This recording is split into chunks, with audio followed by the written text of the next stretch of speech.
Genesis का एक प्रयास, बहुत ही बढ़िया प्रयास कि कुछ एक बच्चों को आपके साथ मिलवाएं, आपसे उनके साथ बातचीत करवाएं, ताकि आपके मन में जो इस समय प्रश्न उठते रहते हैं और आपको बहुत तंग करते हैं वो प्रश्न, जब आप पढ़ रहे होते हैं तो आप उस दुनिया में से बाहर उस तरफ को चल पड़ते, मेरा क्या होगा, क्या मैं कर पाऊँगा। पेरेंट्स को भी रहता है कि क्या मेरा बच्चा कर पाएगा।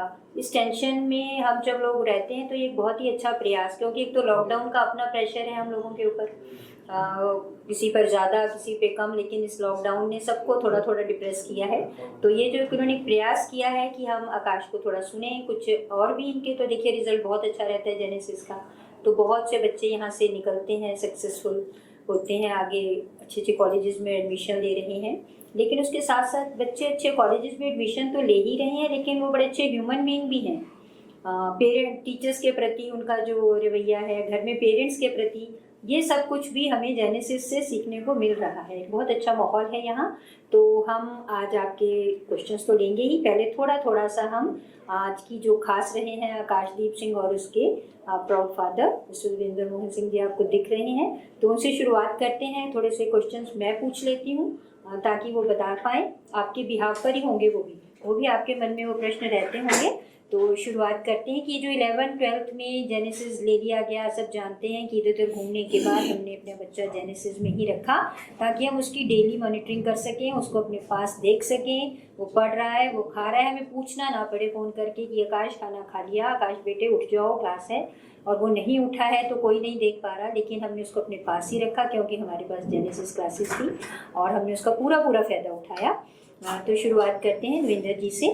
तो आप थोड़ा सा बच्चों को, जो इस समय बच्चे तो चलो लॉकडाउन में ऑनलाइन क्लासेस तो ले ही रहे हैं वो, और बहुत अच्छी चल भी रही हैं, जेनेसिस नंबर 1 पे है इस समय हरियाणा में अपनी क्लासेस देने पर, बहुत ही अच्छे ढंग से बच्चे बहुत सेटिस्फाइड हैं, पेरेंट्स सेटिस्फाइड हैं।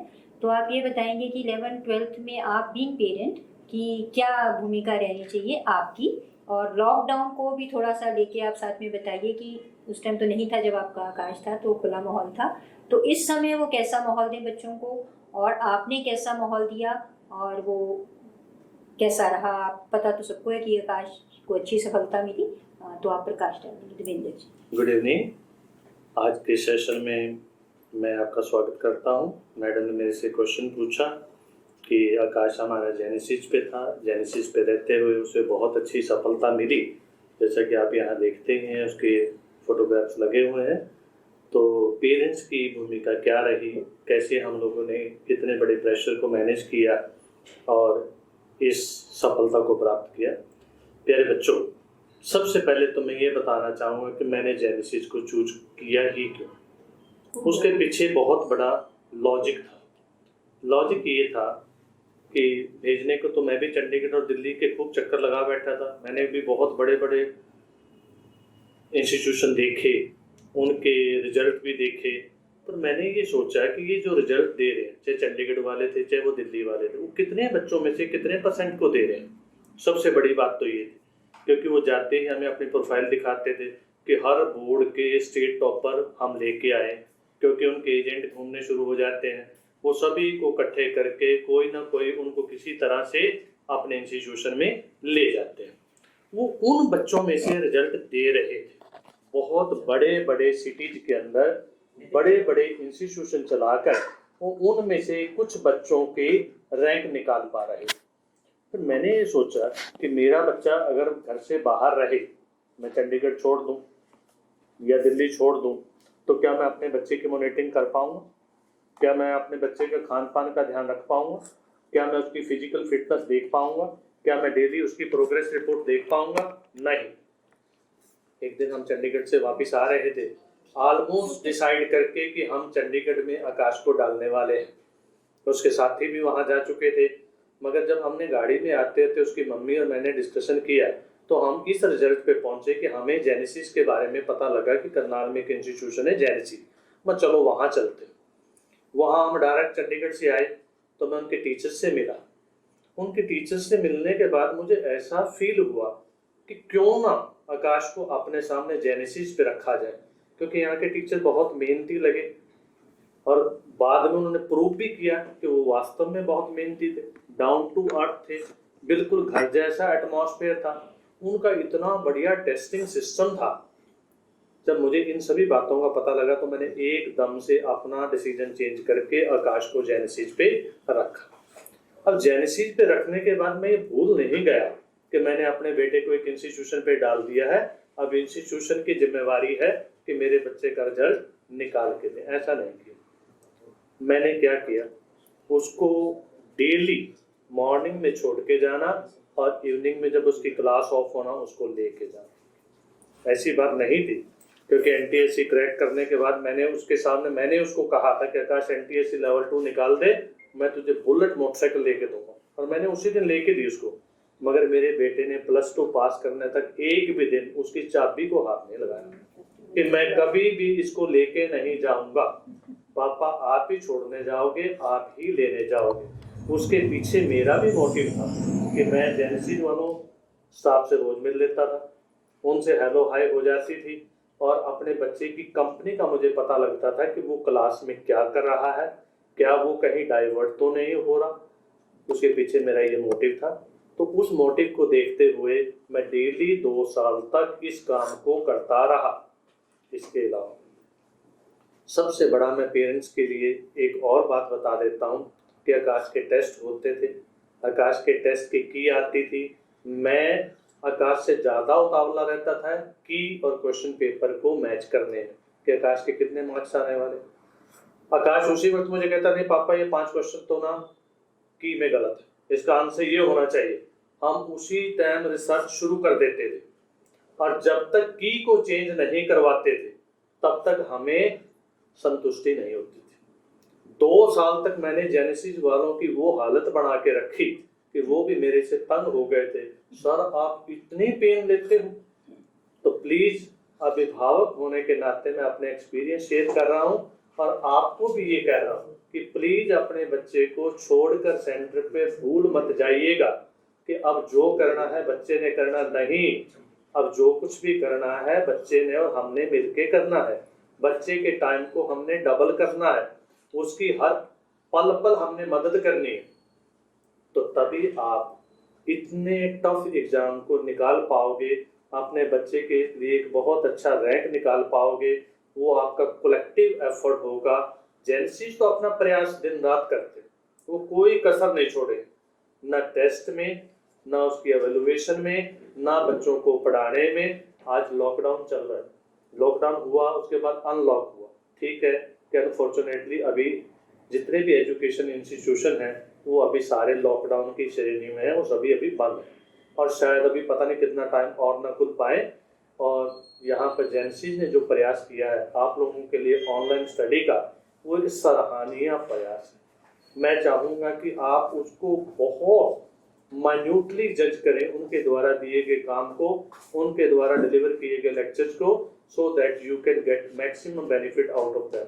ये ऐसे लोग हैं, मैं इनकी प्रशंसा इसलिए नहीं कर रहा कि उन्होंने मुझे यहाँ पर बुलाया, मैं इसलिए कर रहा हूँ कि उन्होंने 2 साल मेरे साथ करके दिखाया कि जब भी हमने उनको कॉल किया, जब भी हमने उनके सामने डाउट रखा, जब भी उनके सामने हमने कोई भी क्वेश्चन पुट अप किया, विद इन फ्यू मिनट्स उन्होंने हमें उसका आंसर दिया। चाहे वो बायो वाले सर थे, चाहे वो जोलॉजी वाले सर थे, चाहे वो नवनीत सर थे, चाहे हमारे जतेंद्र अलावत जी थे, very very cooperative people, and in my view they are highly dedicated to their profession.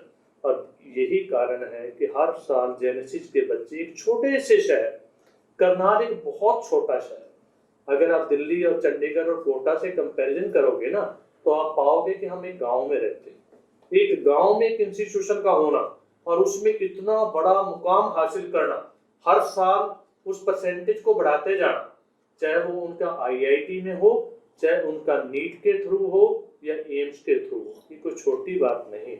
हमारे करनाल का सौभाग्य है, हमारे जैसे पेरेंट्स का सौभाग्य है कि हमारे बच्चों को वो इतने अच्छे अच्छे इंस्टीट्यूशन में भेज रहे हैं।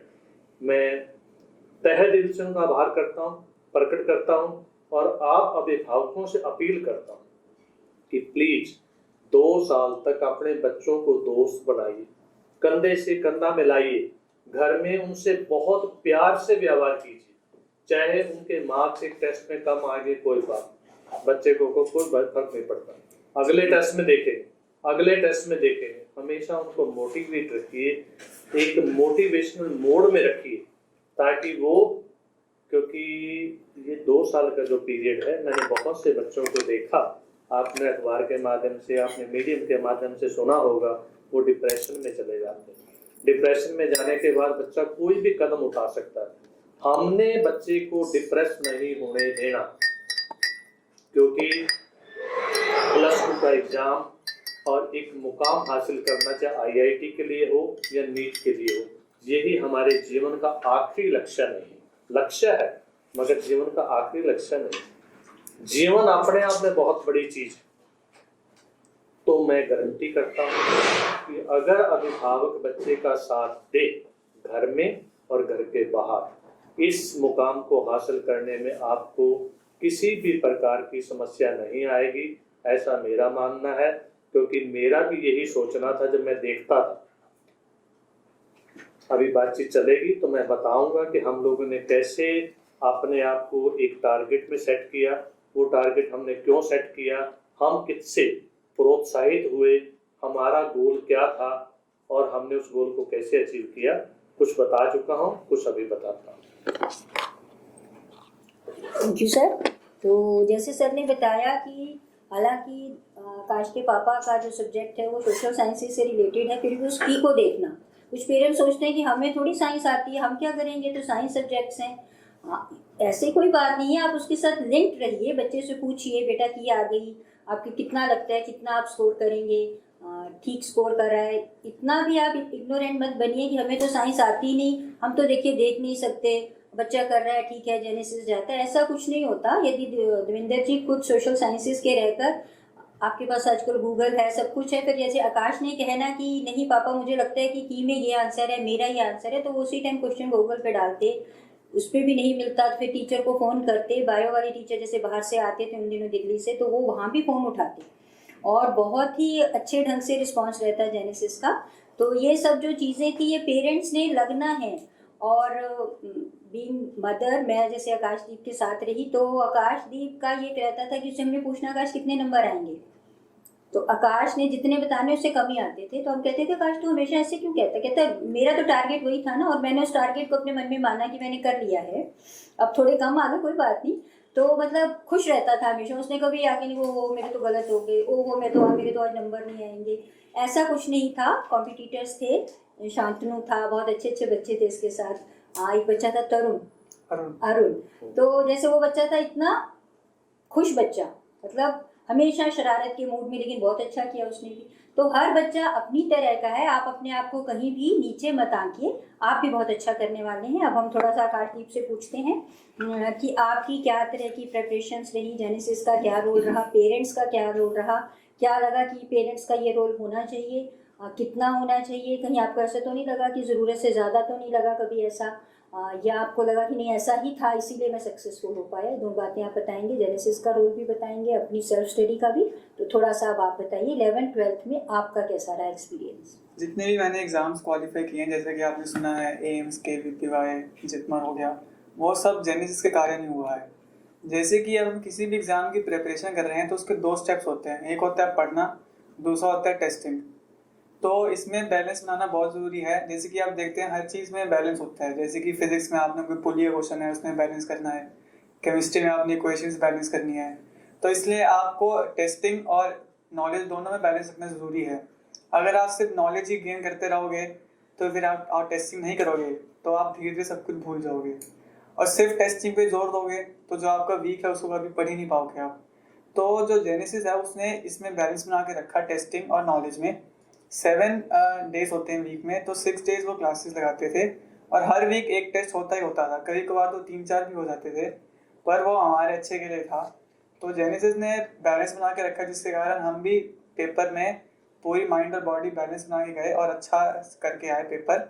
अब 11th-12th में बात करें पेरेंट्स की, तो पेरेंट्स ने तो दिन रात साथ दिया है, और 11th से लेकर 12th तक मम्मी पापा ही मेरे को छोड़ते थे और लेके आते थे, और इन्होंने ही मेरा सब कुछ ध्यान रखा है, जैसे कि सुबह खाना देना जल्दी, फिर रात को भी देना अगर पढ़ रहा हूँ तो खाना वगैरह, और पढ़ाई में भी हेल्प करी, जैसे कि क्वेश्चंस ले आए, जिस दिन मैं नहीं जा पाया उस दिन के क्वेश्चन पेपर ले आए, नोट्स ले आए दोस्त से, प्रिंट करा दिए। तो जितना रोल टीचर्स का था उतना भी पेरेंट्स का था। मेरा तो बस पढ़ने का था और टेस्ट देने का था। सर मेजर रोल तो इन्हीं का ही है। और जेनेसिस ने बहुत ही अच्छा काम किया है बैलेंस बनाने का नॉलेज और टेस्टिंग में। तो मैं कहूँगा कि जेनेसिस एक करनाल में सबसे बढ़िया इंस्टीट्यूट है। तो ये बैलेंस बनाना जो था कि टेस्टिंग भी होती रहे और बच्चे पढ़ते भी रहें, कुछ भी चीज़ ओवर ना हो जाए। और जो पढ़ाई का शेड्यूल रहा आकाश की, जो आप जो क्वेश्चन मुझे लगता है कि आप बच्चे तैयार कर ही रहे हैं, क्या रैंक्स रही और वो कितने घंटे पढ़ता था, तो हम चाहेंगे कि वो साथ साथ ही आकाश देगा। मैं पूछती जाऊँगी। तो जैसे कि एक बच्चे ने बहुत ही अच्छा कि फ्रस्ट्रेशन होती थी तो क्या करते थे? कभी कभी फ्रस्ट्रेशन भी तो हो जाती है ना, आप बार बार ट्राई कर रहे हैं, आप उस रैंक तक नहीं आ पा रहे हैं, या आप न्यूमेरिकल है या फिजिक्स है, वो कभी कभी आपको लग रहा है कि तो आ ही नहीं रही, मैं जितनी कोशिश कर रहा हूँ, केमिस्ट्री का वो टॉपिक तो क्लियर ही नहीं हो पा रहा, मेरी तो रैंक आ ही नहीं रही, इतनी कोशिश के बावजूद भी। तो कभी कभी तो फ्रस्ट्रेशन होती होगी। और आकाश, फिर आप उससे कैसे बाहर आते थे? अगर रैंक की बात करें पेपर में, तो एक चीज़ तो आपको ठान के रखनी है कि जो कंपटीशन है आपका किसी और से नहीं है, अपने आप से ही है। किसी और की रैंक को देख के, मार्क्स को देख के कि उसके 600 आ रहे हैं, मेरे 400 ही आ रहे हैं, इसकी फ्रस्ट्रेशन नहीं रखनी चाहिए। अगर आपके पिछले में 350 आए हैं, इस बार 400 आए हैं, तो आपको खुश होना चाहिए कि मैंने अपने आप को इम्प्रूव किया। आपको अपने आप को इम्प्रूव करना है। हाँ, फ्रस्ट्रेशन की बात की जाए तो कुछ होते हैं टॉपिक्स फिजिक्स वगैरह के, केमिस्ट्री के, जो जितनी बार भी समझ ही नहीं आते हैं, समझने की कोशिश करो, तो उसमें आपको अपने दोस्तों की मदद लेनी है। जैसे कि जो 600 वाला मार्क्स है उसको तो समझ आ रहे हैं ना, और वो आपके साथ ही पढ़ रहा है, उसको कोई और टीचर तो नहीं पढ़ा रहा, पर उसको समझ आ रहे हैं। तो मैं कहना चाहूँगा कि आपको हर एक को अपना दोस्त बनाना है। वो नहीं कि आपके 400 नंबर आ रहे हैं तो आपके सिर्फ 400 नंबर वाले दोस्त हैं, उनको भी समझ नहीं आया, हमको भी समझ नहीं आया, तो समझ लो कि किसी को समझ नहीं आया। ये मान के नहीं चलना है, आपको 600 नंबर वाले को भी अपना दोस्त बनाना है, और जो खुद को समझ नहीं आ रहा उससे मदद करनी है, उससे मदद मांगनी है। फिर भी अगर वो नहीं कर पाया तो टीचर्स तो हैं ही आपके पास, वो दिन रात अवेलेबल होते हैं, उनसे आप अपने टॉपिक्स क्लियर कर सकते हैं। तो आपका कहना है कि फ्रस्ट्रेट होना ही नहीं है, कुछ फ्रस्ट्रेशन होने वाली कोई सिचुएशन है ही नहीं, है ना? कुछ नहीं आ रहा, टीचर्स बहुत टाइमली अवेलेबल हैं और आप उसको बार बार कोशिश कीजिए। ये बड़ा अच्छा पॉइंट है कि आप अच्छे बच्चों को फ्रेंड्स बनाइए अपने सर्कल में। ये मत सोचिए कि हम 400 वाले हैं तो हम अपना ग्रुप बना लें, नहीं, आप अपने से हायर वाले के साथ रहिए, वो भी जब आपको कराएगा तो उसके फैक्ट्स और क्लियर हो जाएंगे। ऐसा कुछ नहीं होता जब आप दोस्त हैं कि वो कुछ छुपाएगा आपको, नहीं, क्योंकि टीचर तो है ही, आप टीचर से पूछ लेंगे। दोस्त से थोड़ा ये होता है, टीचर से कई बार आप शाय फील करते हो कि क्लास में लगेगा कि मुझे इसे समझ नहीं आ रहा, मैं नहीं पूछता। तो ये जो आपकी शाय है वो फ्रेंड्स में तो नहीं होती। तो आप अपने अच्छे फ्रेंड्स बनाइए, जो आपसे हाई रैंक आपको लग रहा है ले रहे हैं, उनके साथ ही। तो बच्चे कह रहे हैं कि जैसे कि आप पढ़ पढ़ के फ्रस्ट्रेट हो गया बच्चा, आपको रैंक नहीं आ रही, थक रहा है, तो बच्चे के साथ पेरेंट्स का उस समय कैसा होना चाहिए, उन्हें उस चीज़ के साथ कैसे टैकल करना है, बच्चे को इस चीज़ से कैसे पॉजिटिवली बाहर लाना है? हाँ जी सर। मैंने आकाश को कॉम्पिटिटिव मोड में डालने से पहले एक कविता सुनाई थी, वो आप लोगों को सुना देता हूँ। वो ये थी, है खुशनुमा इरादों मेरा ख्याल रखना, किसी और से नहीं मेरा खुद से मुकाबला है। खुद से मुकाबले का मतलब we have to improve ourselves. जैसा आकाश ने बताया, ठीक है कंपटीशन होता है, हेल्दी कंपटीशन, हमेशा अगले को पकड़ने की कोशिश करनी है, मगर उसमें अपने आप को विचलित नहीं करना। अब बात आपके क्वेश्चन की कि जैसा आपने कहा कि कभी फ्रस्ट्रेशन आ जाए, हम विचलित हो जाएं, तो उस वक्त पेरेंट्स का रोल क्या होना चाहिए। प्यारे बच्चों, मैं अपना एक्सपीरियंस आपको सिर्फ शेयर कर रहा हूँ। ऐसा नहीं है कि आकाश विचलित नहीं होता था, ऐसा नहीं था कि वो फ्रस्ट्रेट भी नहीं होता था। हर बच्चा होता है, क्योंकि ये कॉम्पिटिटिव एग्ज़ाम है ही ऐसे, इनमें हार्डशिप बहुत है, बहुत कंपटीशन है, डेली हम अप डाउन होते हैं, किसी दिन हम टॉप पे हैं, किसी दिन हमारी रैंक 10th आ जाती है। तो उसमें अभिभावकों का रोल बहुत बड़ा है। एक तो मैं ये कहूँगा, हर अभिभावक से जो मेरी आवाज़ सुन रहे हैं, वो अपने बच्चों को कम से कम, ये आखिरी 2 साल है आपके पास, इनको दोस्त बनाइए, क्योंकि उसके बाद तो ये अलग अलग फील्ड में चले जाएंगे। आप घर पे बैठ के तरसा करो, क्योंकि ऐसा लॉकडाउन तो हमेशा नहीं रहना कि जैसे हमारे बच्चे हमारे पास हैं तो आपके बच्चे भी आपके पास होंगे। मैं जब आकाश को एम्स में छोड़ आया था ना, उस दिन मैंने उसकी मम्मी को कहा था, आकाश चला गया, अब कभी नहीं आएगा, अब तो सिर्फ हम ऑनलाइन ही उसके साथ रहेंगे। तो इसलिए मेरी रिक्वेस्ट है, आखिरी साल या 2 साल जो भी आपका बच्चा या बच्ची आपके पास है उसे अपना दोस्त बनाइए, उसके दिल में जाइए, इतने ज़्यादा उसके दिल में समा जाइए कि वो छोटी छोटी बात भी आपके साथ शेयर करे।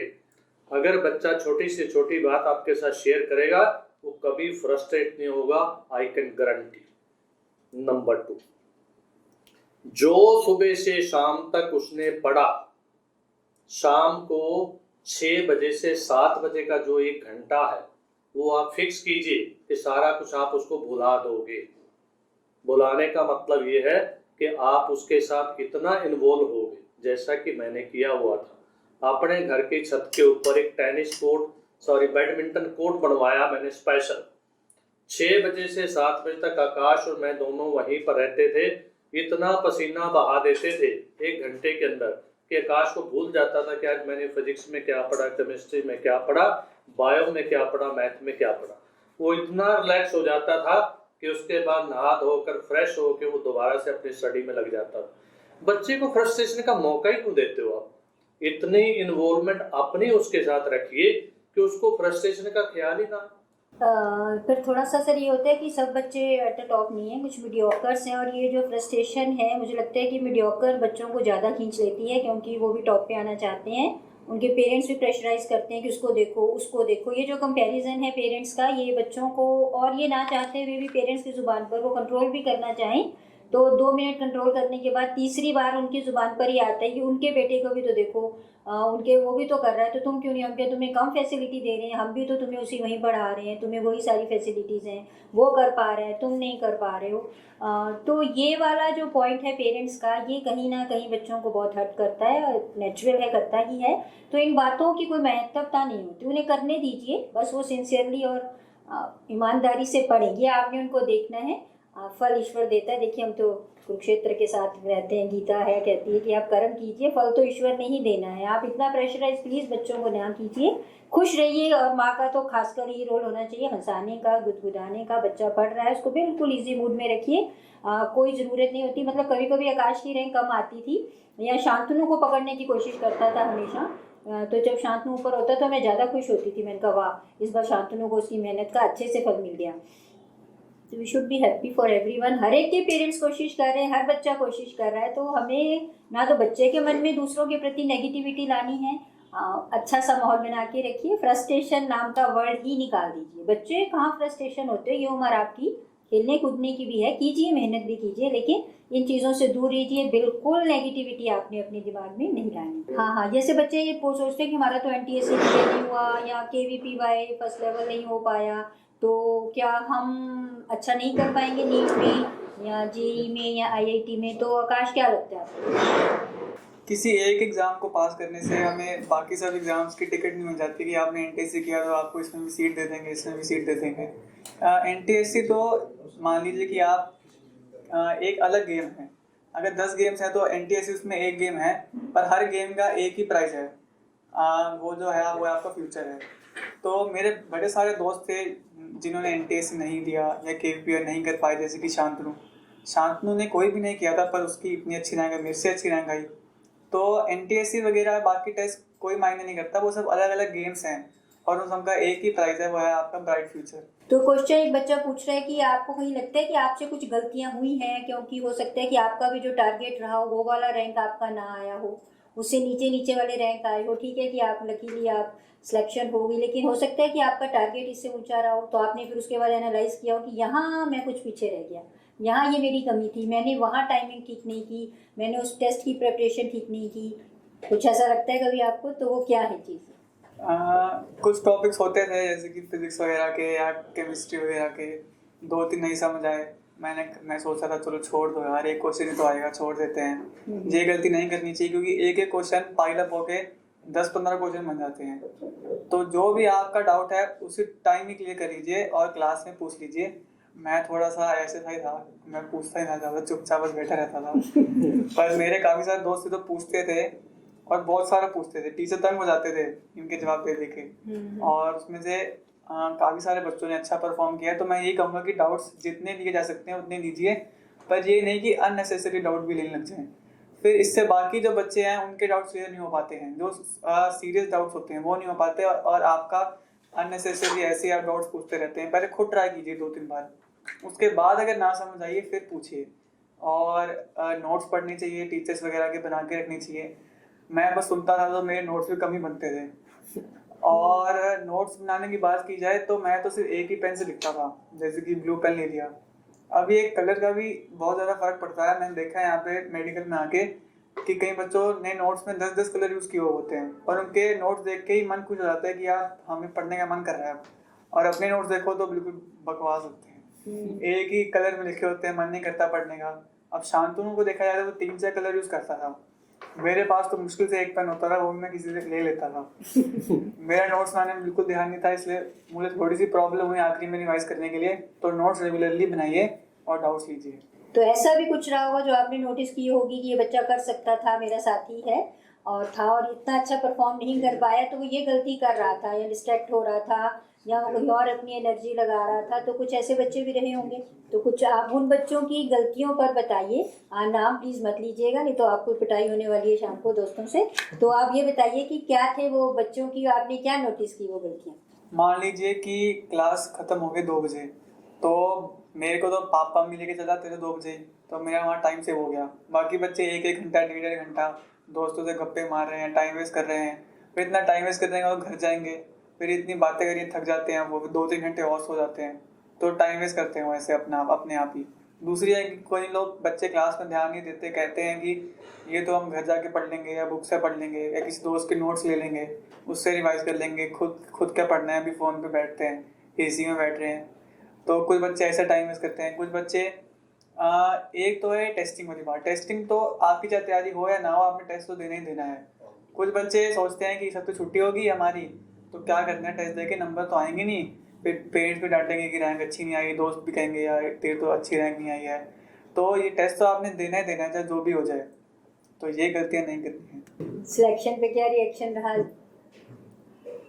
वो तो पेरेंट्स ही बताएंगे। चलिए बताइए।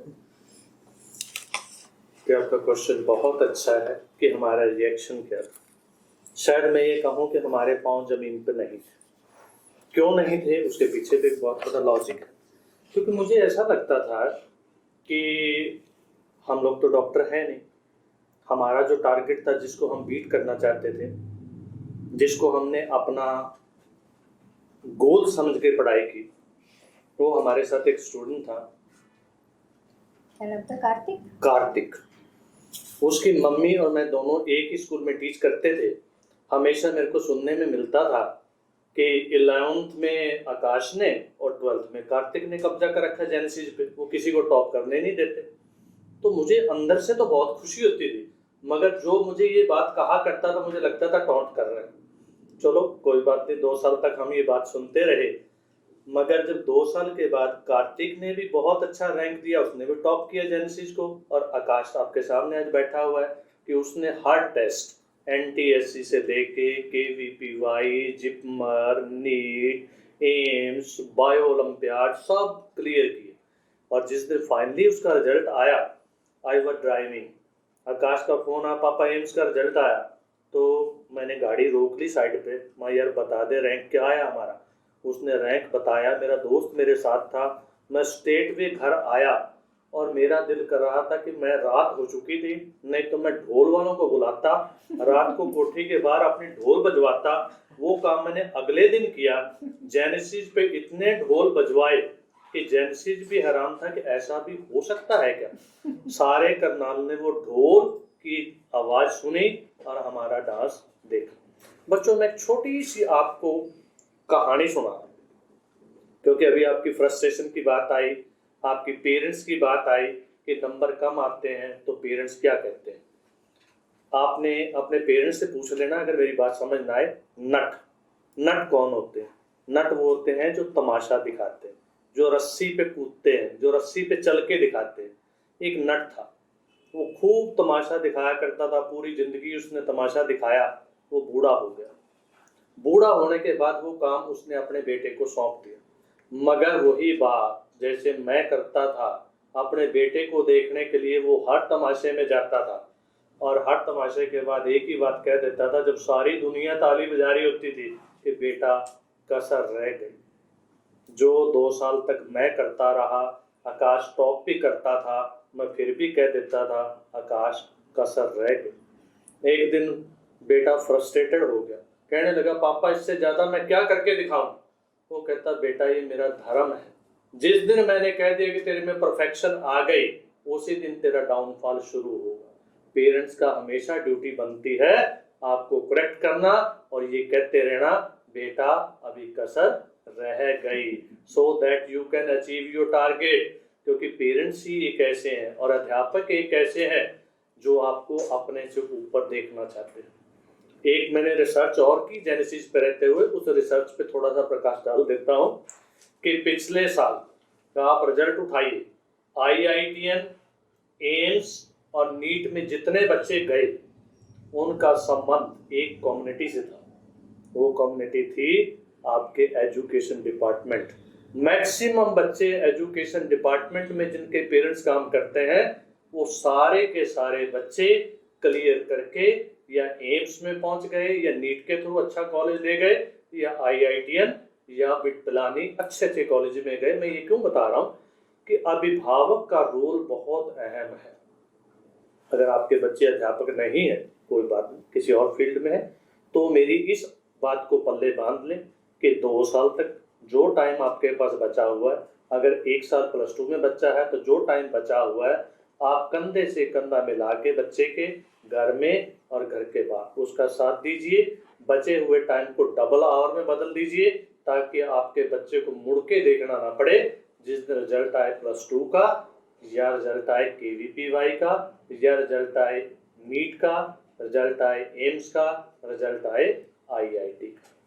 तो everyone can achieve this target, everyone have the capacity to achieve this target। सब बच्चे अपने ढंग से करते हैं और सभी इस गोल को प्राप्त कर सकते हैं, बशर्ते कि घर के अंदर उनको एटमॉस्फेयर अच्छा मिले, माँ बाप का साथ मिले और घर के बाहर उनकी केयर हो। पढ़ते हुए जब आप बोर हो जाते हो तो आपका रिफ्रेशमेंट का तरीका क्या रहा? पापा ने बताया ये कि घर के ऊपर बैडमिंटन कोर्ट था, तो जैसे ही बोर हुए तो बैडमिंटन खेल लिए, या जैसे कि शाम को ज़्यादा पढ़ने का मूड कर रहा है, खेलने का मन नहीं कर रहा, तो मना कर दिया पापा को। फिर दोस्तों का फ़ोन आ जाता था 8 बजे कि आजा फुटबॉल खेलते हैं, तो फिर रात को खेलते थे फुटबॉल, 8 से 10 खेला करते थे कभी कभार। तो जिस दिन ज़्यादा बोर हो गए तो बस खेलने से ही हम तो अपना स्ट्रेस रिलीज करते थे, फ़ोन वगैरह तो हमारे पास था ही नहीं। आउटडोर गेम्स को बहुत प्रेफरेंस दिया आकाशदीप ने, क्योंकि उससे एकदम फ्रेश हो जाता था ना, काफ़ी उसमें एनर्जी लगती है और आप सब भूल जाते हैं उस समय, सारी टेंशन्स आपको याद ही नहीं रहती गेम में। तो और आँखों को भी और फ्रेश एयर भी मिल रही है, आपकी आंखें भी रिलैक्स हो रही हैं। नहीं तो फिर वही टीवी वही फ़ोन पे भी आप करते रहेंगे, कुछ सर्च करते रहेंगे तो आपके दिमाग जो है वो फ्रेश नहीं होगा। ये क्वेश्चन बड़ा रहता है कि आप लेट नाइट में ज़्यादा तैयारी करते थे। लेट नाइट का मतलब है जैसे बच्चों को 2-2 बजे तक जागते रहना, फिर वो सुबह का उनका फिर क्या रूटीन है, क्योंकि क्लासेस के लिए तो कोचिंग के लिए आना है जेनेसिस की, तो फिर वो यदि लेट नाइट रखेंगे तो क्या क्लास में वो अटेंटिव रह पाएंगे? तो किस तरह का शेड्यूल, क्योंकि ये बहुत ज़रूरी है ना, वो घर पे तो नहीं है, जेनेसिस की क्लास लगाने उन्हें आना ही है, तो ये किस तरह का शेड्यूल आपका रहा? ना ही मैं कभी लेट नाइट पढ़ा और अर्ली मॉर्निंग अगर पढ़ा हूँ तो बहुत ही कम पढ़ा हूँ। मेरा तो शेड्यूल था कि जो कॉन्टीन्यूटी में काम चलता रहे तो बढ़िया रहता है। सुबह से लगे, क्लास हुई 8 बजे से 2 बजे तक, तो 8 से 2 क्लास लगाई, 2 से 3 खाना खाया, फिर 3 से 6 या 3 से 7-8 बजे तक पूरा स्ट्रेच मारा, पढ़ाई करी कॉन्टीन्यूटी में, और फिर उसके बाद खेले और फिर सो गए। नींद को मैंने पूरा ध्यान दिया है, 8 या 7 घंटे तो सोया हूँ। ना ही मैंने लेट नाइट ज़्यादा ध्यान दिया और ना ही अर्ली मॉर्निंग। लेट नाइट पढ़ने के काफ़ी सारे नुकसान होते हैं, जैसे कि जो मेडिकल में क्वालिफाई करेंगे आगे जाएंगे तो उन्हें पढ़ाया जाएगा कि स्लीप साइकिल क्या होता है। इससे स्लीप साइकिल बहुत ज़्यादा डिस्टर्ब होती है, जो कि आपको अर्ली एजिंग या आपका जो मेंटल हेल्थ है वो बहुत ज़्यादा कमज़ोर कर देती है। तो लेट नाइट को तो बिल्कुल ही मना करना है। अर्ली मॉर्निंग अगर आपने पढ़ना है तो अगर आपकी स्लीप 7 घंटे पूरी हो जानी चाहिए, तब आप अर्ली मॉर्निंग पढ़ने के लिए उठ सकते हो। जैसे कि अगर आपको 4 बजे पढ़ना है अर्ली मॉर्निंग, तो फिर आपको 9 बजे सोना पड़ेगा। 7 घंटे तो आपने स्लीप पूरी करनी ही करनी है। ये मैं आकाश की मम्मा होने के नाते आपको बताऊंगी कि मेरा ये क्रेज़ ही रहा कि काश रात रात को पढ़े, क्योंकि हम मेडिकल लाइन से नहीं थे, तो मैंने सुना था कि बहुत पढ़ना पड़ता है। तो मैं आकाश को कहती थी तू रात वाली पढ़ाई वो वाली कब करेगा आकाश, कि तू रात को 2 बजे तक जाग रहा है, हम भी देखेंगे कि आकाश जाग रहा है। लेकिन वो मौका उसके फाइनल एग्जाम्स तक भी नहीं आया। आकाश बहुत रिलैक्स रहा, सीबीएसई का पेपर है, कोई टेंशन नहीं, रात को वही 10 बजे सो गया वो आराम से, तो बच्चों को होता है ना और पढ़ लिया, नहीं, क्योंकि बहुत कॉन्टीन्यूटी के साथ जेनेसिस में तैयारी हो रही थी, कोई बर्डन उसने फील ही नहीं किया कि उसका बोर्ड एग्जाम है, कि उसका नीट है, कि वो कौन सा कंपटीशन दे रहा है। वो हमेशा रिलैक्स रहा, क्योंकि जेनेसिस और घर की तैयारी पूरी उसकी ठीक ठाक बिल्कुल बैलेंस चल रही थी। कभी उसने ऐसा नहीं कहा कि आज ज़्यादा, ऐसा ज़्यादा क्यों पढ़ना है, वो कहता था आज मैं तो कंटिन्यू पढ़ ही रहा हूँ जब कॉन्टीन्यूसली। तो ऐसा ही आप लोग भी अपना टाइम टेबल रखिए। एनसीईआरटी बुक्स के लिए आप क्या कहेंगे काश की, कुछ सिलेक्टिव लर्निंग सब्जेक्ट्स के लिए हमें उसको पढ़ना है, कि यहाँ सभी सब्जेक्ट्स के लिए एनसीईआरटी इंपॉर्टेंट है? हाँ, मेडिकल की बात की जाए तो बायो के लिए एनसीईआरटी चलती है, मतलब चलेगी। नीट के लिए तो चलेगी। एम्स के लिए सिर्फ इमेजेस चलेंगी एनसीईआरटी की, बाकी थोड़ा डीप क्वेश्चन पूछते हैं वो। और क्वेश्चंस के लिए अगर हम बात करें क्वेश्चन बैंक की, तो जेनेसिस से क्वेश्चन बैंक बहुत अच्छे हैं, और उसके साथ आप एमटीजी की भी ले सकते हो, फिंगर टिप्स, तो वो भी बहुत अच्छी है सिर्फ क्वेश्चंस के लिए। अगर बायो के लिए तो एनसीईआरटी, केमिस्ट्री के लिए तो इनका क्वेश्चन बैंक और जो इनके नोट्स हैं वो सफिशिएंट है। और फिजिक्स की बात की जाए तो इनके नोट्स तो सफिशिएंट है, वो बुक्स एक्स्ट्रा दे देंगे पढ़ने के लिए, वो आप ले सकते हो। पर फिजिक्स के जो एडिशनल क्वेश्चंस होते हैं, एडिशनल क्वेश्चंस काफ़ी अच्छे होते हैं, उनको ट्राई करना चाहिए। और बुक्स तो जेनेसिस प्रोवाइड करेगा ही करेगा। पहले कौन सा मोबाइल था और अब कौन सा है? पहले तो कोई मोबाइल नहीं था, अभी मैंने पहला ही लिया अपना, वो है वन प्लस। सोशल मीडिया जब इतना हावी हो रहा है कि हर बच्चा फेसबुक पे और इंस्टाग्राम और पता नहीं क्या क्या है, व्हाट्सएप ग्रुप्स हैं बच्चों के, तो आपका कभी नहीं मन हुआ उन चीज़ों को देखने का, करने का, इन्वॉल्व होने का? कैसे आपने इससे अलूफ रखा अपने आप को? फ़ोन तो जैसे बताया मेरे पास था ही नहीं, और सोशल मीडिया पे बैठने के लिए टाइम भी तो होना चाहिए, वो टाइम भी मेरे पास नहीं था, क्योंकि जो भी टाइम बचता था वो मैं दोस्तों के साथ खेलने में लगा देता था, तो टाइम था ही नहीं। तो सोशल मीडिया तो दूर की बात, अभी फ़ोन लेने के बाद भी मैं कॉलेज गया तब भी मेरे पास व्हाट्सएप नहीं था, दोस्तों ने जानबूझ से डाउनलोड करा मेरा व्हाट्सएप तो क्योंकि मेरे पास टाइम ही नहीं होता है, जो भी टाइम होता है फ्री टाइम वो मैं खेलने में इन्वेस्ट करता हूँ। अब लॉकडाउन है, आकाश ने बताया कि फेसबुक और ये चीज़ें, वो वाकई बात है कि वो अब भी उसमें, वो भी हम लोगों, क्योंकि अब वो आकाश दूर है तो हमने उसका व्हाट्सएप बनने उसको कहा कि प्लीज़ वो तो कर ले, तो आकाश का कोई इंटरेस्ट नहीं था, सारा उसने उसको खेलने और सोना जरूर था उसको, क्योंकि आप एक बार बेटा ये फ़ोन उठा लेते हैं ना, फिर आप इसको घंटों इसमें चीज़ें सर्च करते रहते हैं, और आपकी नींद और आपकी आंखें दोनों खराब होती हैं, क्योंकि ये चीज़ नशा ही इसका ऐसा है। जब व्हाट्सएप खोल लिया या आपने फेसबुक खोल लिया, खोलते ही चले जाते हैं, उसका कोई एंड ही नहीं होता। तो इन चीज़ों से शुरू ही मत कीजिए, तो फिर उसकी एंड की चिंता क्या। तो एक क्वेश्चन, हाँ जी, नेक्स्ट क्वेश्चन क्या आ रहा है सर? लॉकडाउन में आकाशदीप क्या कर रहा है? ठीक है। जो लॉकडाउन का फेज़ 1 था उसमें तो बिल्कुल आराम किया, मस्ती करी, खूब सोए और मूवीज़ वगैरह देखी। फिर आया फेज़ 2 में लगा कि थोड़ा पढ़ लेना चाहिए, क्या पता पेपर हमारे कैंसिल ना हो और आते पेपर हो जाए। तो फिर फेज़ 2 में मैंने बुक्स मंगवाई, मेरे दोस्त हैं यहाँ पे MAMC का, तो उससे बुक्स ली मैंने, वो मेरा सीनियर है उसने बुक्स दी। फिर पढ़ाई शुरू करी, दोबारा से रिविजन शुरू करी, ऑनलाइन कोर्सेज ज्वाइन करे, उससे अपनी नॉलेज बढ़ाई। अब फेज़ 2 मैंने फुल पढ़ाई करी है। अब जो ये अनलॉक 1 आया है, इसमें हमारे कॉलेज ने ऑनलाइन क्लासेस शुरू कर दी हैं, तो वो डेली अटेंड करनी है। वो होती हैं 9 से 12:30। अब मैं 5:30 उठ जाता हूँ, 5:30 से 7:30 हम जाते हैं खेलने फुटबॉल सेक्टर 12 में। तो सुबह खेलना है, फिर शाम को भी एक्सरसाइज करनी है।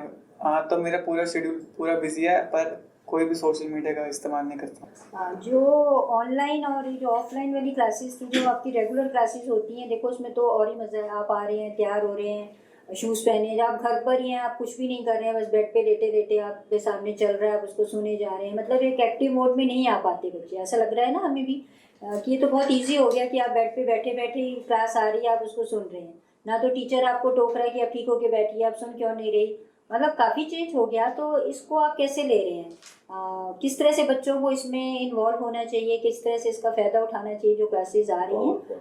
पेरेंट्स का इसमें क्या रोल रहेगा? पहले कार से पूछ लेते हैं, फिर उसके पापा से। अगर अभी 11th-12th की ऑनलाइन क्लासेस की बात करें तो इसमें तो मेन जो पॉइंट है वो है सेल्फ मोटिवेशन। अपने आप को सेल्फ मोटिवेट रखे कि हमें पढ़ना ही पढ़ना है ऑनलाइन क्लासेस में। एक बात करूँगा कि फ़ोन को अपने दूर रखिए, फ़ोन को अपने मम्मी पापा को कह दीजिए कि कहीं छिपा के रखें, ताकि मेरे को ढूंढने पर भी ना मिले। तो इससे आपको कोई और डिस्ट्रैक्शन या कोई पॉइंट नहीं मिलेगा। और अपने आप को सेल्फ मोटिवेट रखिए, कॉपी वगैरह पेन रखिए, सब सॉल्व करिए, नोट्स बनाएं। और कॉलेज की बात की जाए तो हमें खुद ही पढ़ाना होता है, तो इसमें हम कुछ आराम नहीं कर सकते, और इसमें बहुत फ़ायदा है कि अटेंडेंस मिलती रहती है घर बैठे।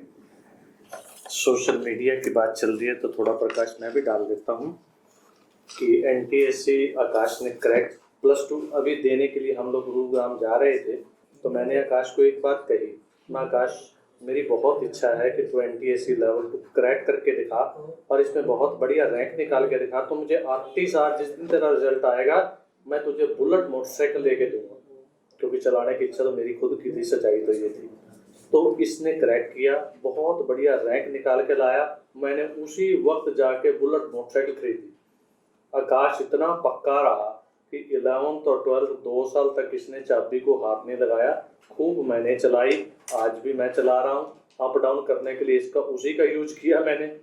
और रही बात सोशल मीडिया की, बच्चों सोशल मीडिया वास्तव में मैं नहीं मानता कितना बुरा है, अगर उसका सही यूज किया जाए तो उसमें सीखने को भी बहुत कुछ है।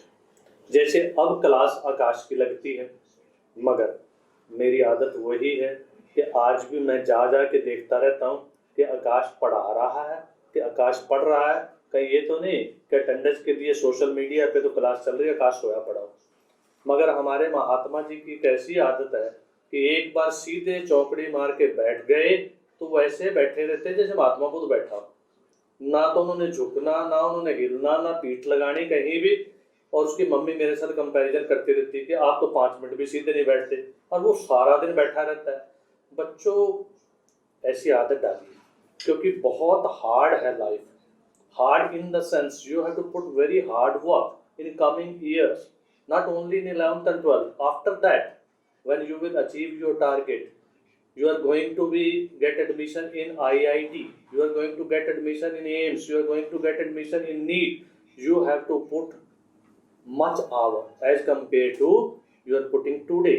तो इसलिए आदत आज से डाल लीजिए।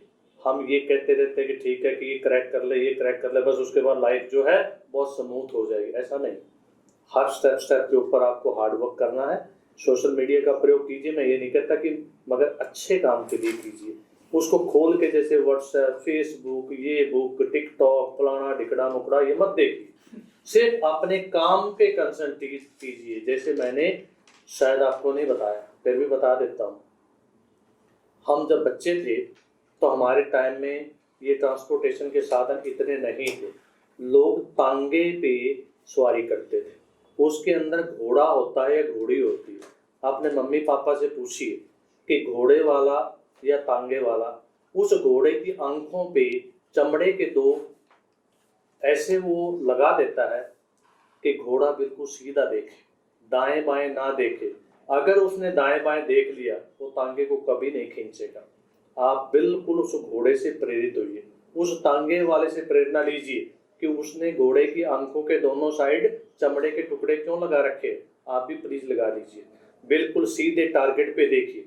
जैसे मैंने बताया कि हमने कार्तिक के सिवाय किसी को नहीं देखा, कि अगर कार्तिक KVPY कर सकता है, अगर कार्तिक NTSC कर सकता है, अगर कार्तिक एम्स क्रैक कर सकता है, तो हम क्यों नहीं कर सकते।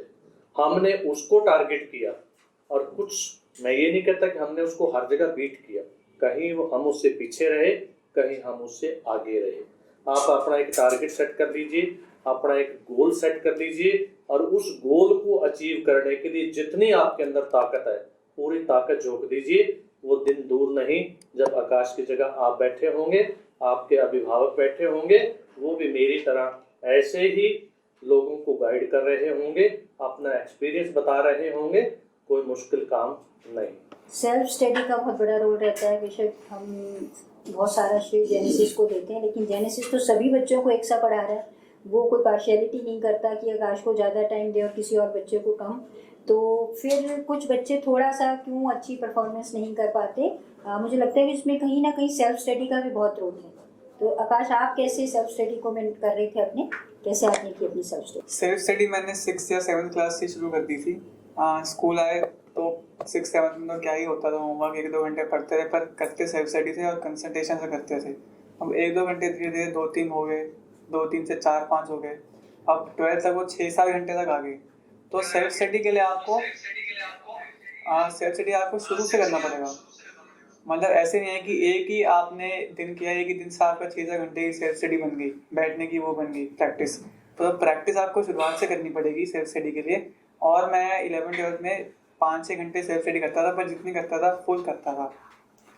ऐसे नहीं कि बैठे हुए हैं किताब खोल के रात को फ़ोन पे लगे हुए हैं, घर वाले सोच रहे हैं कि सेल्फ स्टडी कर रहा है, तो ऐसा कभी नहीं करना, अपने आप से कभी धोखा नहीं देना है।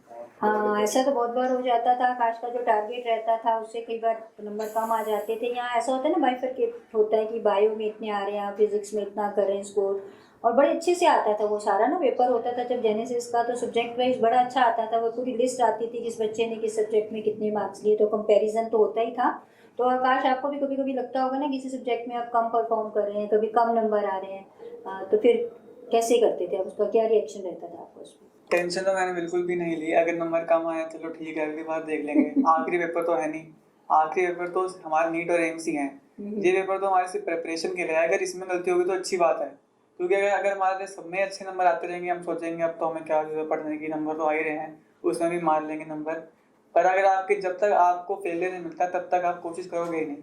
तो बुरे नंबर आना भी एक अच्छी चीज़ है कि आपके बुरे नंबर भी आ रहे हैं, पर ये नहीं कि आपके हर बार ही बुरे नंबर आ रहे हैं, फिर वो तो गलत हो जाएगा।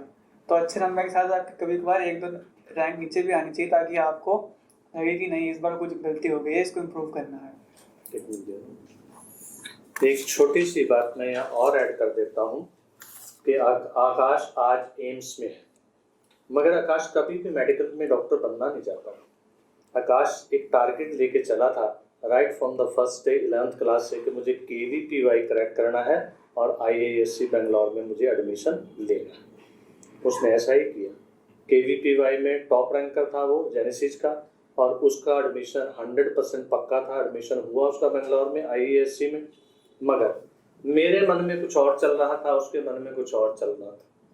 तो मेरे बेटे ने मेरी रिक्वेस्ट पे आपने उस टारगेट का भी, जिसको अचीव कर चुका था, उसका त्याग किया, क्योंकि मैंने उसको इतना मोटिवेट कर दिया कि मेरे परिवार में जितने भी डॉक्टर हैं सारे विदेश भाग गए, प्लीज़ तू मेडिकल में जा। तो मैंने उसको मना कर मेडिकल में डाला।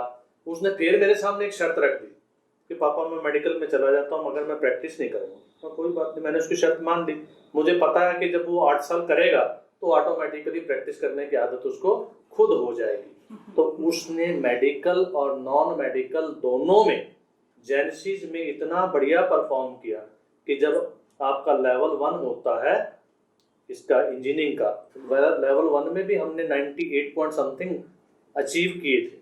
आकाश ने मैथ्स भी साथ में रखा हुआ था, मैं आपको ये बता दूं, क्योंकि KVPY क्रैक करना और IISc में एडमिशन लेना उसका मैथ के बिना वहाँ पॉसिबल नहीं है, एंट्री नहीं मिल सकती आपको।